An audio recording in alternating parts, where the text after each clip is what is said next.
At our wedding altar, the Supreme Alpha whispered his cruelest secret. Every time I kissed you, I was thinking of her. He expected me to shatter. Instead, I wiped his kiss from my lips in front of the entire court, walked into the freezing blizzard. Welcome to Luna's Secret Library. On this channel, you can enjoy all sorts of romantic love stories. If you like my stories, please subscribe to my channel for more wonderful tales.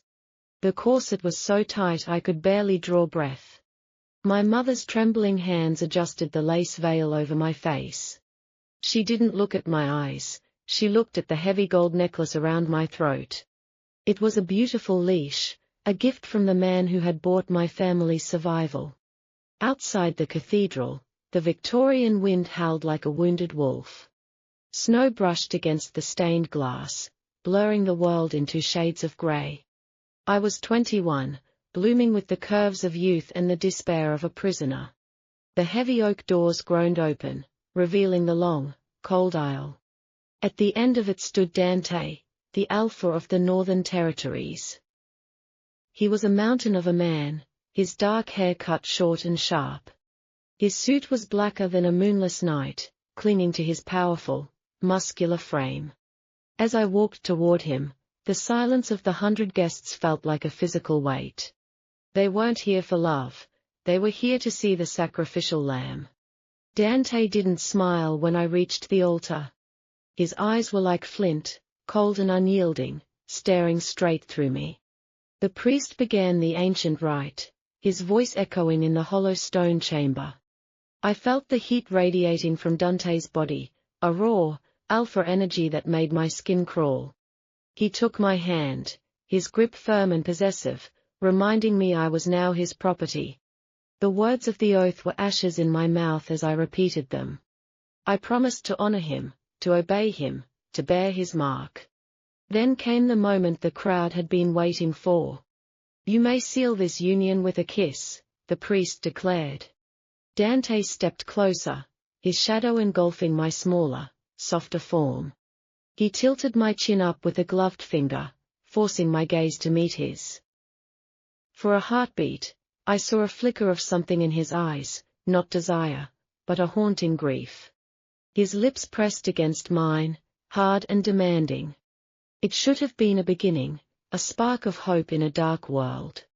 But as he pulled back just an inch, his breath fanned against my ear.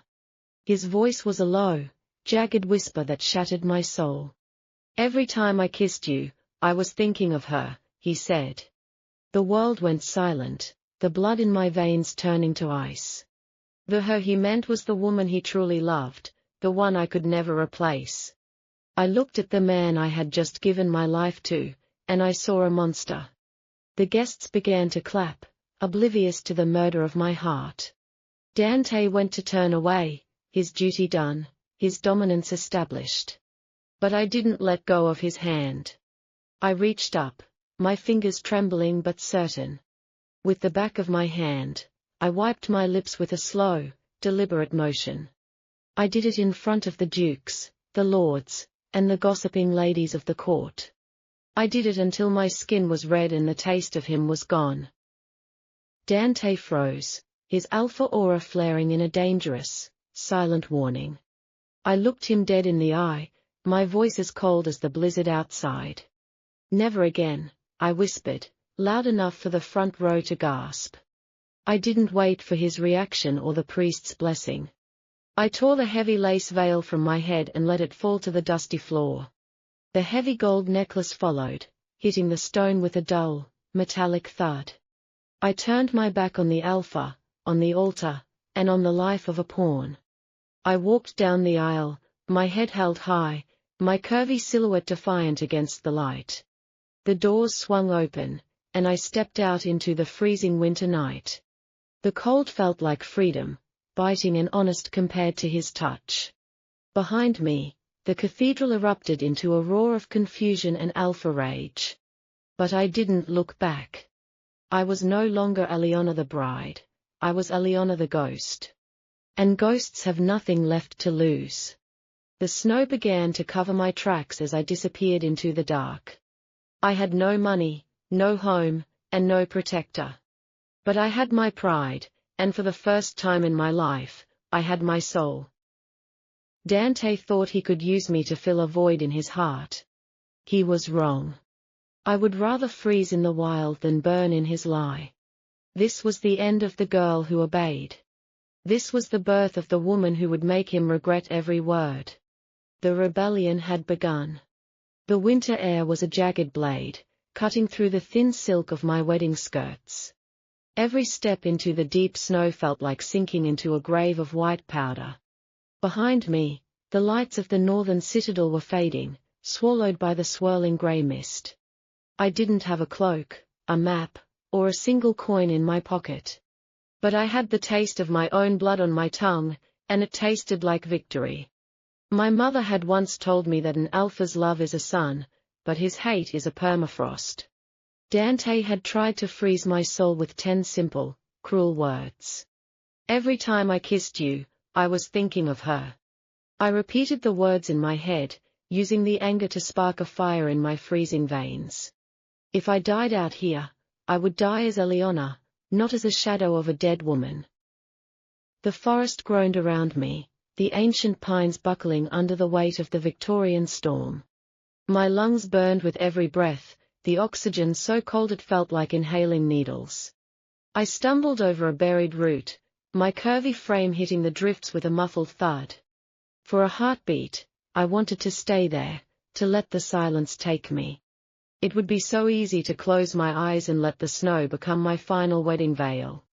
Then, I remembered the way Dante had tilted my chin, his eyes full of a ghost that wasn't me.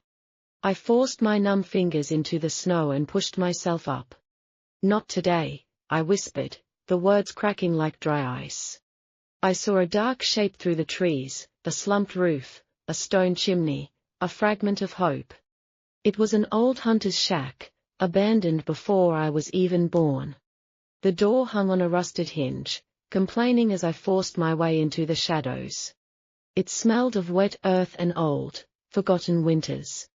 I didn't cry, tears would only freeze on my cheeks and steal more of my heat. I found a pile of dry pine needles in the corner, my father's lessons echoing in my mind. He was a man of the earth, a healer who knew that survival is a series of small, calculated acts. I used a piece of flint from the hearth, striking it until my knuckles bled. A tiny spark caught, a golden eye opening in the darkness of the shack.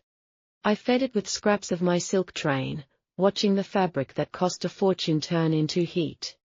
The fire grew, casting dancing shadows against the rough-hewn wooden walls. I took off my boots, my feet white and senseless, and held them toward the light. The pain of returning warmth was 1,000 stings, a scream I buried in my throat. I was 21, beautiful, and supposed to be a queen in a gilded palace tonight. Instead, I was a refugee in a shack, sewing the cuts on my feet with a needle made of bone. Across the valley, in the center of the citadel, the Alpha was roaring. Dante stood in the empty cathedral, his short hair messy and his eyes glowing with a dangerous gold. The guests had been ushered out, leaving only the smell of extinguished candles and scandal. He picked up the gold necklace I had dropped, the metal still warm from my skin. His wolf was pacing inside him, a low, frantic growl vibrating in his massive chest. He had expected me to weep, to cling to his boots and beg for a scrap of his heart. He had never considered the possibility that a substitute could have a spine of steel. Find her, he barked at his commanders, his voice a thunderclap that shook the stone walls. The storm will kill her in an hour, my lord, the captain whispered, trembling. Dante turned on him, his alpha aura flaring so bright the captain fell to his knees. Then find her body, Dante hissed, though something in his chest felt like it was breaking. He walked to the large stained glass window, looking out at the wall of white. He touched his lips, the place where he had tried to plant a lie. He could still feel the phantom sensation of her hand wiping the kiss away. It was the first time in his life an Omega had looked at him with nothing but disgust. He had spent years trying to find a face that looked like his lost love. Now, he realized he couldn't even remember the color of the other woman's eyes. All he could see was Aliona, her curvy silhouette disappearing into the dark. She hadn't just left the wedding, she had stolen his peace of mind. I sat by my small fire, the silk bandages tight around my feet. The wind howled outside, but for the first time, the sound didn't scare me. I looked at my reflection in a shard of broken glass I found on the floor. My hair was a mess, my skin was pale, but my eyes were blazing. I wasn't the girl Dante bought to be a puppet. I was the woman who would burn his world down to stay warm. The Alpha thought he was the hunter, but he had no idea what I was capable of. As the moon rose behind the clouds, I felt a strange pulse in my blood. It was a hidden legacy, a power my father had kept secret from the High Lords. I closed my eyes and felt the forest breathing with me. The hunt had begun, but I was no longer the prey. The shack was no longer a tomb, it was a cocoon. The hidden legacy in my blood began to sing a forgotten song in the dark. I pressed my cold palm against the frost-covered wooden floorboards. Beneath the rotting planks, a dormant root pulsed with sudden, violent life. My father had always told me that true strength wasn't found in a drawn sword. True strength was the ability to coax aggressive life from the very edge of death. I walked to the shattered doorway, my curvy frame moving with a new, fluid grace. The winter storm screamed at my face, but I did not shiver or look away. I closed my eyes and pushed the rhythm of my heartbeat down into the frozen earth. Green light, raw and ancient, spilled from my trembling fingertips into the snow. Massive vines, thick as a man's arm and covered in silver thorns, erupted from the ground. They coiled rapidly around the shack, weaving a dense, impenetrable fortress of briars. The thorny wall climbed higher and higher, shutting out the howling wind and the biting cold. I was Aliona, the discarded bride, and I was claiming this small piece of hell as my kingdom. I watched a single white winter rose bloom right at the center of the thorny gate. It was a symbol of my survival, beautiful, resilient, and utterly untouched by his poison. Miles away, the Alpha was tearing the winter forest apart. Dante rode his massive black stallion through the blizzard, pushing his elite trackers to the brink. His short, dark hair was plastered to his forehead by the freezing, relentless sleet. His incredibly handsome, sculpted face was a mask of cold fury and a rising, terrifying panic. He was a warrior of lethal, athletic power, moving without the clumsy bulk of lesser men. But all his unmatched physical strength was useless against the crushing, empty weight in his chest. He could still feel the phantom warmth of my curvy body slipping away from his arrogant grasp. The scent of my blood on the snow hit the trackers like a physical blow. "She went this way, my lord," the lead tracker shouted over the roaring wind. Dante kicked his horse forward, his golden eyes burning holes into the stormy night. He expected to find a frozen corpse, a tragic mistake he could bury and forget. Instead, his horse reared up in terror as they broke through the tree line. Before them stood a towering dome of writhing, living green thorns in the middle of winter. The wild magic radiating from the vines clashed violently with Dante's aggressive alpha pheromones. The forest itself recognized him as a threat to its newly crowned mistress. Without warning, the silver thorns whipped out like angry serpents. They lashed at the elite trackers, disarming them and stringing them up by their boots. Dante leaped from his horse, his boots hitting the snow with a heavy, dangerous thud. He drew his silver sword, his heart pounding not with battle lust, but with a desperate yearning. He slashed at a thick vine, cutting it cleanly in two. But before the severed piece even hit the ground, two new thorny branches sprouted to replace it. The plants were feeding on his aggression, turning his alpha dominance against him. He pushed forward, ignoring the thorns tearing at his black suit and scratching his flawless face. Then, the living wall parted just enough for him to see inside the sanctuary. I stood by the glowing hearth, my silhouette framed by the twisting green magic. I didn't look like the terrified, debt-ridden bride he had humiliated at the altar. I met his frantic golden gaze, my own eyes completely devoid of love, fear, or submission. I raised a single hand, pointing a finger straight at his chest. The vines slammed shut with a deafening crack, forming a solid, physical wall between us. The sheer force of the magic threw Dante backward into the deep snow. He lay there for a moment, defeated not by an invading army, but by the woman he threw away. His elite guards stared in absolute horror as their invincible alpha slowly stood up. He didn't roar, he didn't order another attack. He just stared at the impenetrable wall of thorns, a drop of blood sliding down his handsome cheek. He realized the horrific, beautiful truth of what he had done. He hadn't just lost a convenient substitute for his imaginary white oak. He had awakened a queen who would never, ever bow to him again. The agonizing fire of the crematorium had officially been lit in his chest. The storm finally broke at dawn, leaving behind a world of blinding white and deadly silence. My sanctuary of thorns had kept me alive, but I knew it couldn't keep me hidden forever. Before I left the forest, I stood before the wall of vines, silently thanking the earth for its violent protection. I spent 3 days learning the rhythm of my new bloodline, coaxing rare, potent herbs from the frozen ground. With my velvet wedding gown torn and repurposed into a heavy, dark cloak, I carefully disguised my curvy silhouette. I left the briar patch behind, carrying a satchel full of emerald leaves that pulsed with deep healing magic. The nearest settlement was Ashvale, a lawless trading town perched precariously on the edge of the neutral territories. It was a place where desperate people went to disappear, and I was currently the most desperate of them all. The journey was grueling, the freezing wind tearing at my makeshift cloak and biting my pale face. Every step away from his territory was a victory, a silent rebellion against the tragic fate he had written for me. I arrived in Ashvale with blistered feet and an empty stomach, but my spirit felt lighter than it had in years. The town smelled of cheap ale, wet fur, and the desperation of outlaws seeking quick, untraceable gold. No one cared about my past, and no one asked why a young, beautiful woman was traveling entirely alone. I rented a small, damp corner in the back of a bustling tavern, trading a single glowing root for a week's stay.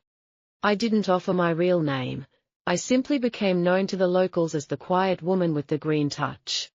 My first patient was a gruff lumberjack with a severed artery, a fatal wound that should have killed him in minutes. I pressed my hands over his bleeding flesh, letting the warm, golden light of my magic knit his skin back together. The tavern went dead silent as the man stood up, completely healed, staring at me as if I were a descending goddess. Word of the miraculous healer spread through the dirty cobblestone streets like wildfire in a dry forest. Silver and gold coins finally began to fill my empty pockets, giving me the one thing Dante had always denied me: total independence. A wealthy merchant, dying of a rare blood rot, was soon brought to my tavern corner on a makeshift stretcher. His desperate family offered me a chest of jewels if I could do what the expensive city doctors could not. I channeled the ancient life force of the forest, pulling the black poison from his veins with my bare hands. The sheer display of raw, miraculous healing solidified my unshakable reputation as the untouchable saint of Ashvale. I used the merchant's jewels to buy information, quietly setting up a network of spies among the street urchins. I needed to know exactly what the Northern Alpha was doing, so I could stay 5 steps ahead of his wrath. Hundreds of miles away, the citadel of the North felt like a sprawling, suffocating icy tomb. Dante stood in his grand war room, his sculpted, handsome face drawn and unusually pale with sheer exhaustion. His short, dark hair was heavily disheveled, and his athletic, muscular frame was tight with suppressed, violent anxiety. He had not slept a single hour since the night of the wedding, haunted by the memory of my hand wiping away his kiss. He smashed a heavy crystal glass against the stone wall, the shattering sound echoing through the terrified silence of his generals. "You are telling me that a single, unescorted woman has vanished into thin air, he roared, his alpha aura suffocating the room.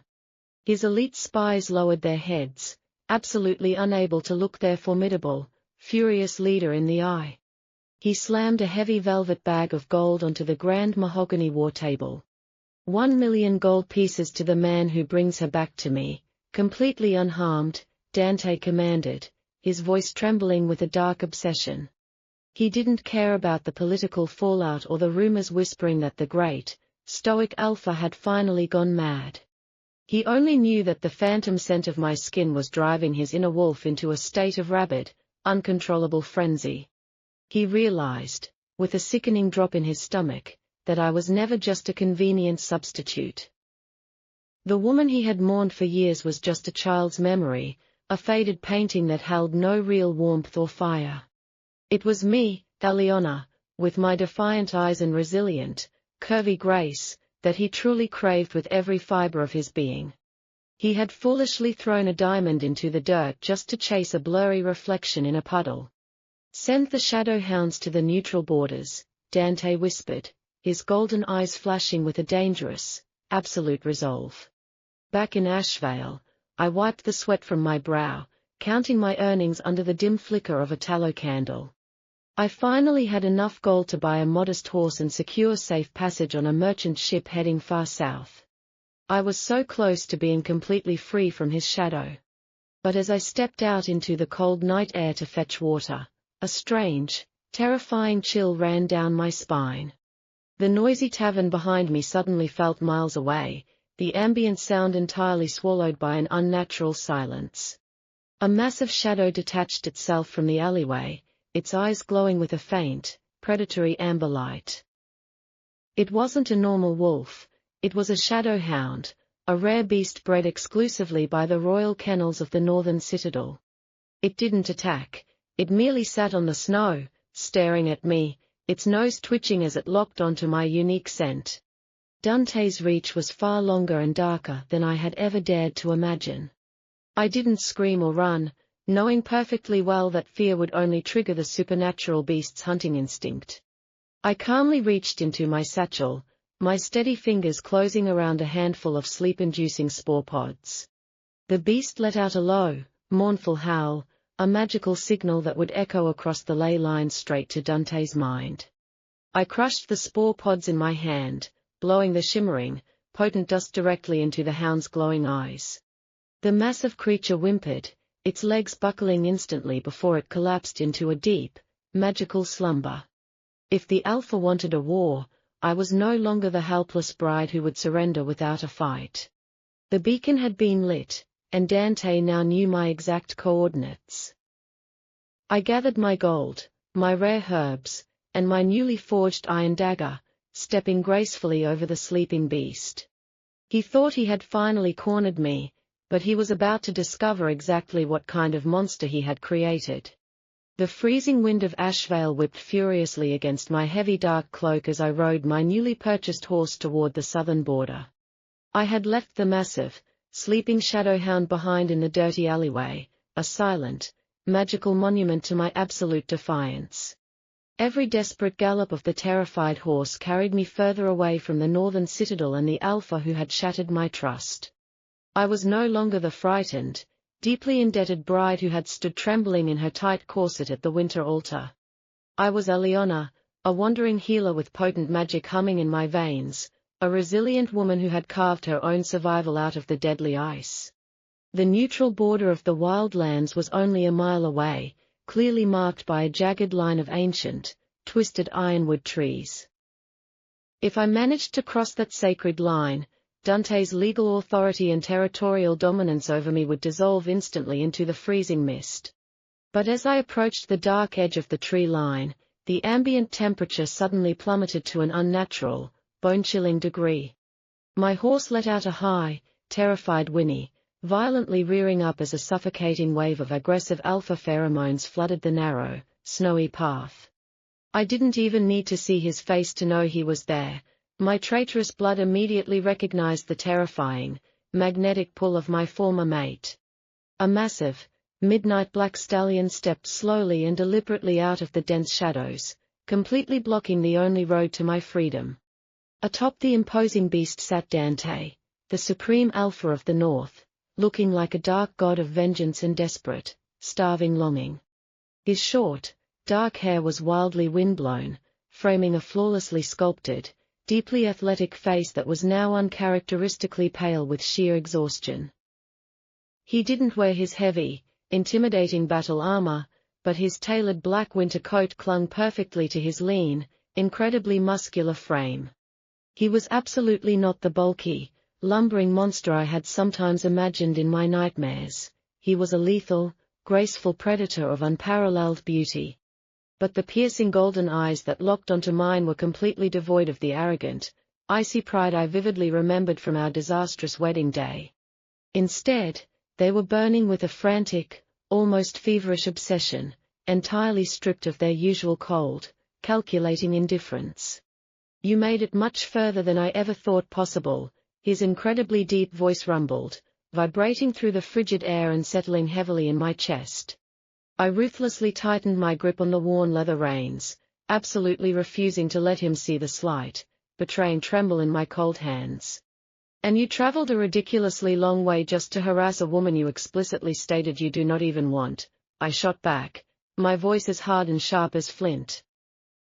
Dante violently flinched, the subtle, uncontrollable movement betraying the immense, raw pain my razor-sharp words inflicted upon his fragile pride.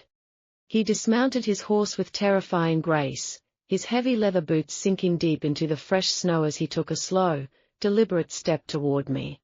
"I was a blind, arrogant fool, Aliona," he rasped, the desperate confession sounding exactly like it was physically tearing his throat apart from the inside. He looked up at my face, frantically tracing the resilient lines of my jaw and the lush, curvy silhouette carefully hidden beneath my heavy cloak. I foolishly chased a fading ghost for years, completely blind to the living, breathing miracle standing right in front of me. I let out a harsh, incredibly bitter laugh that loudly echoed through the silent, frozen expanse of the ancient forest. "Do not try to rewrite our pathetic history just because your favorite, obedient toy suddenly decided to walk away," I sneered, fiercely holding my ground. "Every time you kissed me, you thought of her," I repeated his own venomous words slowly, using them as an impenetrable, iron shield against his sudden vulnerability. The powerful alpha closed his eyes for a fraction of a second, a naked expression of pure, unadulterated agony violently twisting his exceptionally handsome features. "I lied," he whispered hoarsely, opening his golden eyes to reveal a fractured soul entirely consumed by a fiery, devastating sea of regret.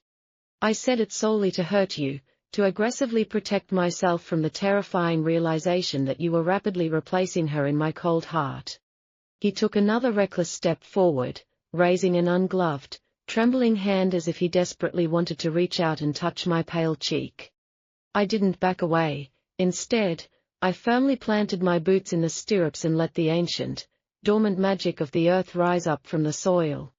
A thick, glowing green barrier of massive thorny vines violently erupted from the snow, snapping like lethal whips in the narrow space between us. Dante completely froze in his tracks, his golden eyes widening in absolute shock as he stared at the lethal, magical briars fiercely protecting me. He had fully expected to confront a weeping, terrified girl, but he instead found a powerful, untamed force of nature commanding the forest itself. "If you take one more step toward me, Alpha, these thorns will mercilessly tear you apart," I warned, my own eyes brightly glowing with emerald, supernatural light.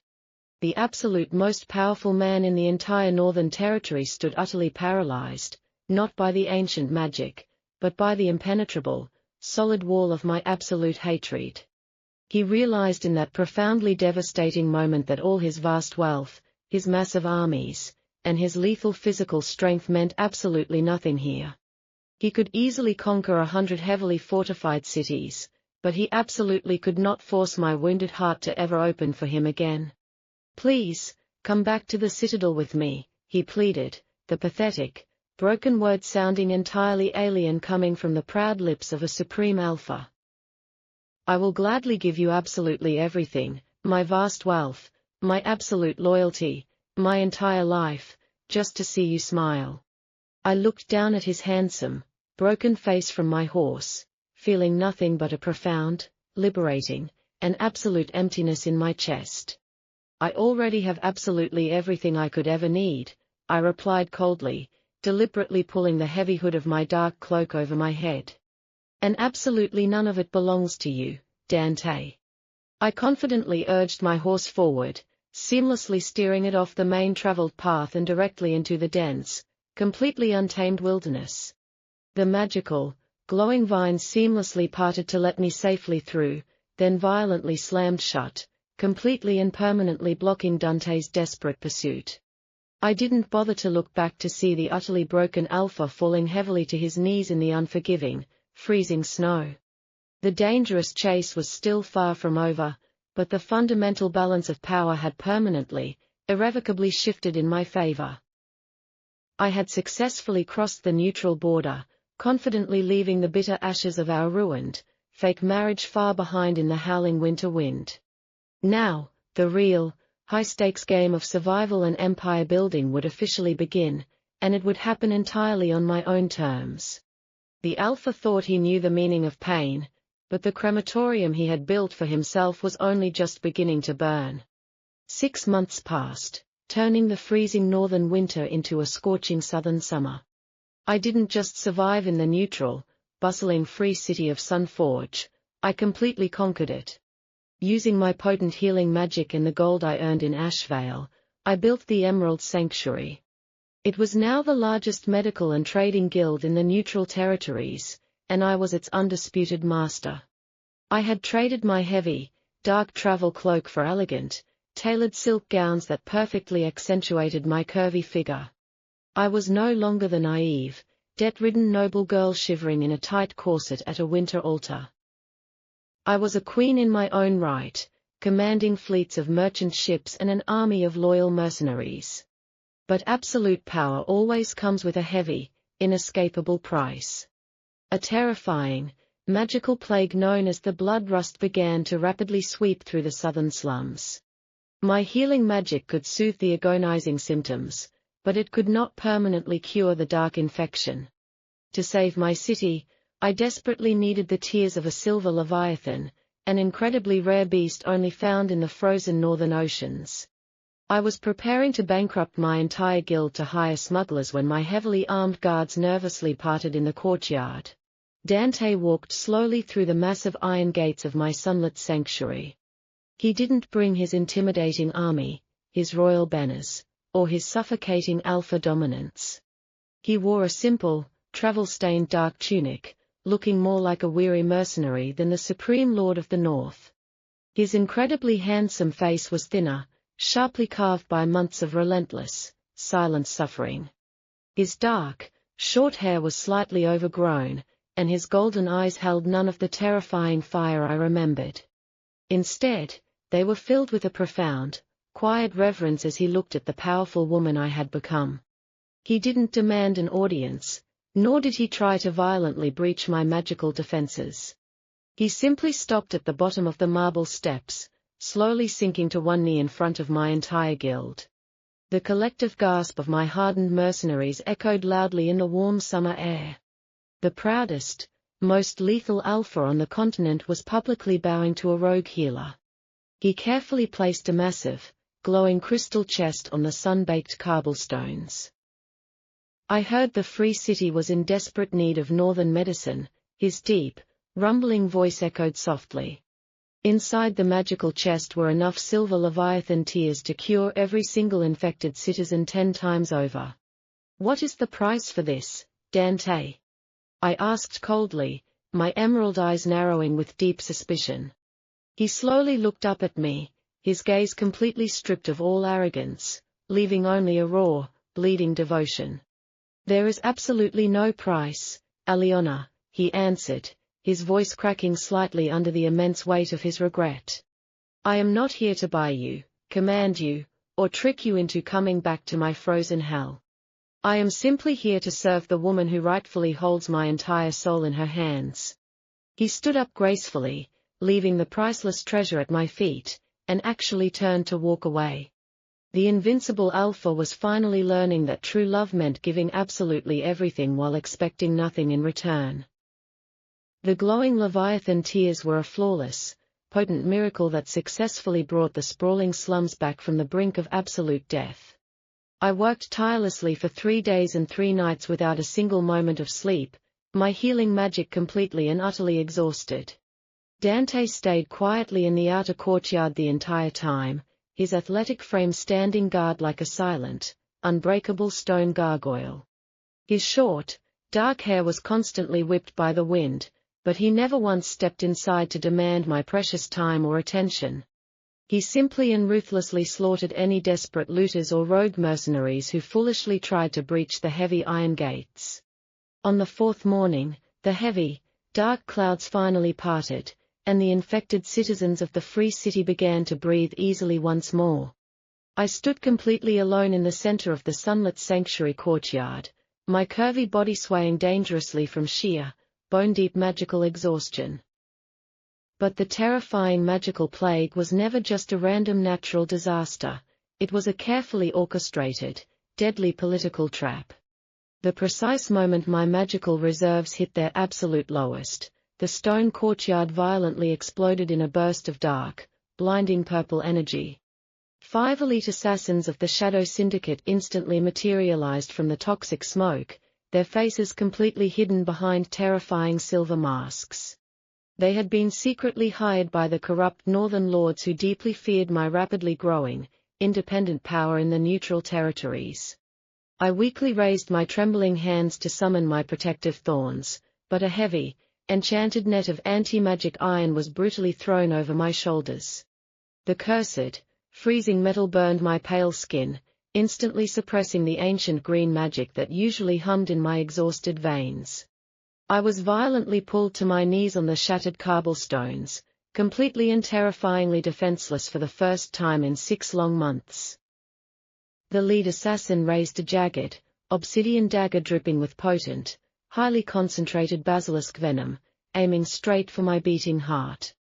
I closed my emerald eyes, fiercely refusing to give my cowardly murderers the twisted satisfaction of ever seeing my fear. But the fatal, descending strike never touched my skin. A terrifying, earth-shattering roar of pure, untamed alpha rage violently shook the very magical foundations of the Emerald Sanctuary. Dante moved significantly faster than humanly possible, becoming an explosive blur of raw, lethal power and desperate, frantic devotion. He absolutely didn't have the precious milliseconds required to draw his silver sword or summon his elite royal guards from the city perimeter. He simply threw his muscular, perfectly sculpted body directly between my fragile, bound form and the descending, poisoned blade. The sickening, horrific sound of tearing flesh and shattering bone echoed incredibly loudly in the sudden, terrifying silence of the courtyard. I snapped my eyes open in pure shock to see the jagged assassin's dagger completely impaling Dante's broad, powerful chest. Black, highly toxic venom immediately began to spread through his veins, violently clashing with his dominant, fiercely protective alpha blood. He didn't scream, and he didn't collapse. He just reached out with blinding speed and brutally snapped the lead assassin's neck with one bare hand. The remaining 4 assassins froze in absolute, paralyzing terror as the Supreme Lord of the North turned his glowing, furious golden eyes on them. Even with a fatal, cursed blade buried deep in his heart, his suffocating aura was enough to make the seasoned killers drop their weapons and flee. As the immediate threat cowardly vanished into the shadows, the supernatural adrenaline keeping the alpha upright finally began to violently crash. Dante fell heavily to his knees, coughing up a terrifying mouthful of dark, poisoned blood directly onto the sunbaked stones. I frantically tore the anti-magic net off my shoulders, completely ignoring the severe, blistering burns on my own shaking hands. I dropped to the ground beside him, my heart pounding with a sudden, overwhelming terror I had not felt since the agonizing day of our wedding. "Why did you do that?" I screamed, my voice breaking uncontrollably as I pressed my glowing hands desperately over his massive, bleeding wound. He looked up at me, his exceptionally handsome, deeply contoured face rapidly losing its color, but his golden eyes were startlingly calm and infinitely tender. His short hair was matted with cold sweat and dust, completely stripping away the flawless, untouchable image of a ruling monarch. Because a world without you, Aliona, is a cold, dead world I absolutely refuse to live in, he whispered, his incredibly deep voice weak but unwavering. He didn't desperately ask for my forgiveness, and he didn't selfishly beg for my miraculous healing magic to save his rapidly fading life. He simply lifted his trembling, blood-stained hand, his calloused fingers gently brushing a stray tear away from my pale, beautiful cheek. He had once cruelly told me that every single time he kissed me, he was blindly thinking of a ghost from his past. But now, as he bled out on the cold stones of my sanctuary, I knew with absolute certainty that he was finally seeing only me. The supreme, unconquerable Alpha was dying right at my feet, and the terrifying, undeniable truth was that I couldn't bear to let him go. The impenetrable ice fortress I had carefully, painfully built around my wounded heart finally began to silently fracture and break into pieces. I poured every single ounce of my remaining life force into his chest, the green light violently fighting the spreading black decay. The real battle for his soul, and for my forgiveness, had just begun. The black, highly concentrated venom of the Shadow Syndicate was ancient, ruthless, and unnaturally fast. My raw emerald magic fought violently against the spreading, corrosive darkness inside his chest, but I was rapidly losing ground. Dante's breathing grew incredibly shallow, his powerful, athletic frame trembling violently on the bloody cobblestones of my courtyard. His perfectly sculpted, exceptionally handsome face was completely drained of all its vibrant life, looking like a shattered marble statue. I pushed every single ounce of my remaining energy into his gaping wound, my curvy body shuddering from the intense magical strain. But the fatal basilisk poison was specifically designed to instantly kill a supreme alpha, and it was horrifyingly succeeding. My hardened mercenaries watched in absolute, terrifying silence as the invincible Lord of the North began to slip away into the dark. I refused to let him die, not after he had just traded his entire universe to buy me a few more seconds of breath. There was only one dangerous, forbidden path left to drag his fading soul back from the icy abyss of death. My father had once warned me about the ancient blood rite, a wild magic that permanently bound two souls together in absolute equality. I pulled my small iron dagger from my belt, my pale hands trembling as I brought the incredibly sharp edge to my own palm. I sliced deep into my own flesh, wincing as a line of bright, magically charged red blood quickly welled to the surface. Without a single moment of hesitation, I pressed my bleeding hand directly over Dante's toxic, completely ruined heart. You do not get to cowardly leave this world until I explicitly give you permission, Alpha, I whispered fiercely into the silent courtyard. I violently forced my healing magic to fuse directly with my open wound, pushing my own raw life force straight into his failing veins. The reaction was instantaneous and explosive, sending a blinding shockwave of pure gold and emerald light tearing through the sanctuary. The agonizing pain was absolute torture, feeling as if liquid fire was violently burning through every single nerve in my tired body. But within that terrifying magical storm, my soul violently crashed directly into his. I was suddenly pulled into the deepest, darkest corners of his mind, seeing the profound, unbearable agony he had suffered since I left. I felt the exact, crushing weight of his monumental regret, the sleepless nights he spent silently screaming my name into the winter storm. I saw the pathetic, fading memory of the other woman completely disintegrate, entirely replaced by the brilliant, untamed fire of my own resilient spirit. He loved me with a terrifying, all-consuming devotion that was absolutely stripped of his former arrogant dominance. The black venom fiercely fought against my intrusion, desperately trying to freeze my blood and drag us both down into the dark. But I was the Queen of Sunforge, the master of resilient life, and I absolutely refused to surrender my newly claimed mate to the shadows. With a final, desperate scream of sheer willpower, I violently shattered the poisonous curse, completely flushing the dark venom from his veins. The explosive magical light slowly faded, leaving us both gasping for air on the shattered, blood-stained stones.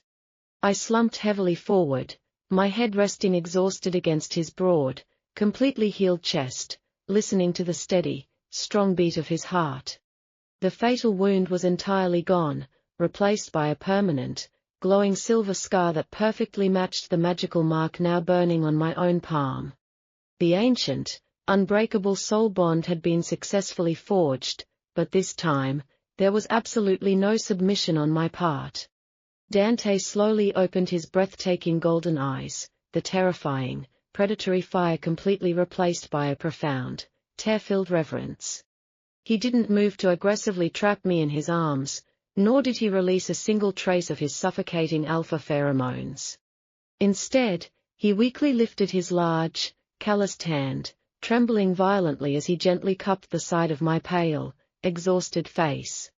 "You saved a monster, Aliona," he whispered hoarsely, a single, incredibly rare tear sliding down his flawlessly contoured cheek. I looked down at the incredibly powerful man who had finally learned to completely surrender his monumental pride. "I didn't save a monster," I replied, my voice steady and vibrating with newly forged, absolute authority. "I simply claimed what is now rightfully mine." Dante let out a breathless, shuddering laugh, carefully turning his head to press a deeply reverent kiss into my wounded palm. "Forever," he vowed, his deep voice carrying the absolute, unshakable weight of a completely broken man who had finally found his true religion. The bitter, suffocating ashes of the crematorium had finally been washed away by the blood of a true, equal sacrifice. The Alpha of the North belonged entirely to the healer of the South, and the entire continent would soon tremble at our combined power. The brutal, howling wind of the Northern Territories whipped violently against my face, cold and unforgiving just as I remembered it. It was the exact same bitter winter storm that had desperately tried to bury me alive on the tragic night of my disastrous wedding. But absolutely everything else about this frozen, desolate landscape had been permanently and irrevocably altered by my own hands. I was no longer the terrified, debt-ridden noble girl who had shivered uncontrollably beneath a suffocating veil of delicate lace. I was no longer violently squeezed into a cruel corset that stole my breath and ruthlessly crushed my youthful, vibrant spirit. My curvy, resilient silhouette was now proudly draped in heavy emerald velvet that flowed around me like a river of living magic. Thick, impenetrable northern wool fur rested comfortably on my shoulders, shielding me from the biting frost of the high mountains. I rode a magnificent white warhorse, its hooves striking the frozen earth with a steady, unstoppable rhythm that echoed my own heartbeat. Beside me rode Dante, the formidable, once terrifying alpha who had mercilessly broken my heart with a single, devastating sentence. He sat atop his massive, midnight black stallion, moving with the lethal, athletic grace of an apex predator completely at peace. His short, dark hair was continuously blown wildly in the biting blizzard, framing a flawlessly sculpted, incredibly handsome face. He was a man of breathtaking, three-dimensional beauty, exuding a raw, masculine power that was entirely free of any clumsy, monstrous bulk. He no longer wore the heavy, intimidating battle armor that had made him look like an untouchable god of war and vengeance. Instead, a simple, tailored black leather tunic clung tightly to his lean, deeply muscular chest, exposing the collar of his neck to the cold. Beneath that dark leather, right over his powerful heart, burned the permanent, glowing silver scar of his ultimate, bloody sacrifice. It was a constant, beautiful reminder of the terrible day he had willingly thrown his life away just to buy me another breath. His piercing golden eyes, which had once looked at me with such arrogant, icy indifference, were now constantly fixed upon my face. They held none of the terrifying, dominant fire I remembered from the altar, replaced entirely by a profound, quiet, and absolute reverence. He was a lethal, incredibly athletic weapon of mass destruction, and the invisible hilt of his sword now belonged entirely to me. We slowly approached the towering, black stone gates of the ancient citadel, the imposing fortress that had loomed over my worst nightmares. The massive, jagged walls of the castle seemed to scrape the grey, weeping sky, standing as a dark monument to centuries of Alpha tyranny. In the past, merely looking at these oppressive stone towers would have sent a paralyzing wave of pure dread straight down my spine. But today, the ancient, potent green magic humming fiercely in my warm veins easily pushed away any lingering shadows of my trauma. I confidently commanded my horse to stop right before the massive, iron-reinforced gates, taking a deep, cleansing breath of the icy air. Inside the grand, echoing chambers of the citadel's great hall, the corrupt, treacherous northern lords were currently celebrating. They foolishly believed that the potent, highly concentrated basilisk venom of the Shadow Syndicate had successfully murdered their alpha. They were eagerly, greedily, and loudly dividing his vast territories, his immense wealth, and his absolute military power among themselves. I could faintly hear the sickening sounds of their arrogant laughter and clinking goblets echoing through the thick, frozen courtyard walls. They thought the Northern Empire was finally theirs to tear apart like a pack of starving, treacherous scavengers descending on a corpse. Dante calmly dismounted his massive stallion, his heavy leather boots sinking deep into the fresh, undisturbed snow with a terrifying silence. He didn't draw his legendary silver sword, nor did he bark orders to any of the terrified, trembling perimeter guards who had spotted us. He simply walked up to the towering, impossibly heavy oak doors that sealed the great hall and placed his large, calloused palms against them. The deafening, joyful noise of the traitor's treason instantly died when the massive, ancient oak doors were violently blasted inward. The heavy, splintered wood violently crashed onto the cold stone floor, raising a thick, terrifying cloud of winter dust, shattered ice, and snow. The deafening explosion shook the very magical foundations of the citadel, rattling the stained glass windows until they threatened to break. I gracefully dismounted my horse, my emerald velvet gown sweeping majestically over the snow as I confidently stepped through the shattered entrance. The heavy winter dust slowly began to settle, revealing the absolutely horrified faces of the 50 corrupt lords gathered in the hall. Their greedy faces completely drained of all blood, turning a sickly shade of pale grey as they stared at the impossible sight before them.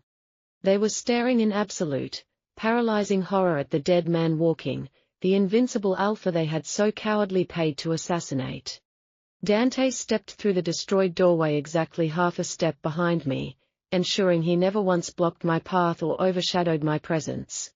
His terrifying, suffocating alpha aura instantly blanketed the entire freezing room in a thick, physical wave of pure, unadulterated dread. You cowardly, pathetic rats actually dared to send assassins into my wife's sanctuary, Dante's incredibly deep voice softly rumbled. His tone wasn't a roar, but the lethal, quiet promise of absolute destruction that instantly brought several weaker lords to their trembling knees. The lead conspirator, a trembling, aging duke who had always hated my presence, desperately drew his heavy broadsword in a panic. He lunged violently toward my seemingly unprotected back in a final, suicidal act of madness, screaming a desperate battle cry. He absolutely never even made it past the second marble step leading up to the elevated platform of the throne. Dante moved with blinding, supernatural speed, his heavily muscled, athletic frame becoming a terrifying blur of pure, protective rage. He effortlessly bypassed the swinging blade, catching the treacherous duke by his thick throat with a single, brutally strong hand. He lifted the heavy, armored grown man completely off the cold stone floor, the duke's boots kicking helplessly in the empty air. Absolutely no one touches the Queen of Sunforge, Dante snarled, his golden eyes flashing with a violent, predatory light that promised agony. He was fully prepared to crush the traitor's windpipe into dust, to paint the walls of his ancestral hall with the blood of the men who hurt me.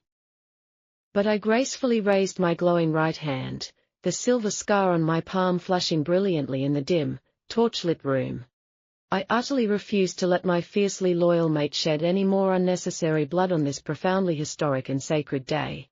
Enough, I commanded softly, my steady, melodic voice easily piercing through the terrifying, violent tension of the silent great hall. Dante instantly froze mid-strike, completely halting his lethal momentum in a display of impossible, absolute physical control. He obediently tossed the gasping, terrified Duke to the floor, stepping back immediately and lowering his handsome head. It was an act of absolute, unquestioning submission to my single word, performed in front of the entire, stunned northern court. The remaining corrupt lords fell heavily to their knees, absolutely terrified by the mind-breaking sight of the supreme alpha yielding so completely. They had known him as an unbending tyrant, a man who bowed to no god and no king, yet he was now eagerly following the orders of a healer. I slowly walked up the grand, icy stairs toward the massive, imposing iron throne that dominated the far end of the great hall. It was a cruel, ugly seat forged from the melted swords of conquered enemies, a throne that had ruled this frozen continent through terror. It was the very symbol of the alpha supremacy that had originally forced me into a marriage I never wanted in a life I deeply despised. I didn't just sit on the cold, unforgiving metal seat. I intended to completely and fundamentally transform its very nature forever. I pressed my bare, glowing palm against the jagged, ancient iron armrest, closing my eyes and calling upon the deep magic of the earth. I let my raw, untamed life force violently flood the dead, cursed castle, pushing the warmth of the southern sun into the frozen northern stone. Massive, glowing green vines covered in beautiful, silver thorns instantly erupted from the deep cracks in the freezing stone floor beneath my feet. The vines rapidly climbed the towering stone pillars, their aggressive growth violently shattering the frosted windows and letting the true light in. The terrifying, cold iron throne was completely engulfed by a sudden, explosive bloom of magical, vibrant winter roses. The sharp, ugly iron edges were permanently covered in soft, fragrant petals and strong, living wood that pulsed with undeniable life. I sat down heavily on my newly forged throne, my curvy, powerful frame perfectly framed by the beautiful, deadly magic of the resilient earth. The coldness of the castle instantly vanished, completely replaced by the soothing, powerful warmth of my emerald sanctuary magic. I looked down from my elevated seat at the trembling, defeated men who had once treated me as a pathetic, disposable pawn. The outdated, brutal, and suffocating laws of the alpha supremacy end permanently today, I declared, my emerald eyes burning with fire. You will no longer trade women like cattle, you will no longer hoard wealth while the weak freeze, and you will never again rule by fear. My voice echoed off the high, vaulted ceilings, carrying the absolute weight of a decree that could never, ever be undone by any man. From this exact moment forward, the North and the South are permanently united under the absolute healing law of the Emerald Sanctuary. I expected whispers of dissent, I expected a desperate rebellion, but the Great Hall remained absolutely, perfectly silent. They were all looking past me, staring at the man who had slowly, purposefully walked up the marble steps to stand by my side. Dante's golden eyes were filled with a profound, terrifyingly pure devotion that absolutely nothing in this world could ever break. He didn't take the empty space on the platform beside me, proudly refusing to ever claim equal power over the resilient woman who saved him. Instead, the absolute most powerful, lethal, and handsome man in the entire world dropped gracefully to one knee on the top step of the throne. He looked up at me with an expression so incredibly vulnerable and raw that it made the breath catch sharply in my own throat. He gently reached out and took my right hand, his calloused thumb slowly, reverently tracing the glowing silver scar on my palm. He bowed his head, pressing his warm, soft lips deeply and firmly against the magical mark that permanently bound our souls together. My sword, my vast territory, and my entire eternal soul belong exclusively to you, Aliona, he swore loudly, his deep voice unwavering. He intentionally projected his voice, ensuring that every single terrified lord in the citadel heard the absolute finality of his sacred vow. Until the very stars fall from the dark sky and the northern oceans completely freeze over, I am entirely yours to command. This was the same man who had once cruelly whispered that he thought of another woman every single time his lips touched mine. But that arrogant, broken man was entirely dead, completely burned to ash in the devastating, agonizing fires of his own crematorium. The man kneeling before me now saw absolutely no one else in the entire universe but the curvy, powerful queen sitting on the throne of thorns. I gently threaded my trembling, pale fingers through his incredibly soft, short dark hair, feeling a profound wave of peace wash over me. I could feel the incredible, steady, and reassuring warmth of his powerful, beating heart pulsing gently through our shared magical bond.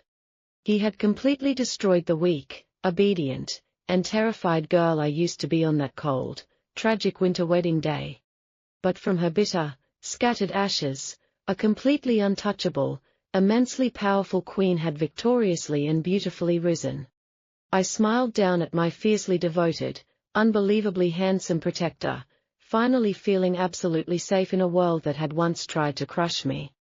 I felt deeply loved, completely respected, and utterly free to wield my own magnificent power without ever apologizing for my strength. The bitter, suffocating ashes of the past had finally been washed away by the blood of a true, equal sacrifice and a love that survived the dark. This was exactly how a true, unbreakable legacy began in this harsh world. It did not begin with a forced marriage, a stolen kiss, or a cruel lie whispered in the dark shadows of an ancient cathedral. It began with a single, resilient woman fiercely refusing to ever be a shadow, a substitute, or a victim again. And as Dante looked up at me, his golden eyes shining with unshed tears of absolute joy, I knew my reign would last until the end of time.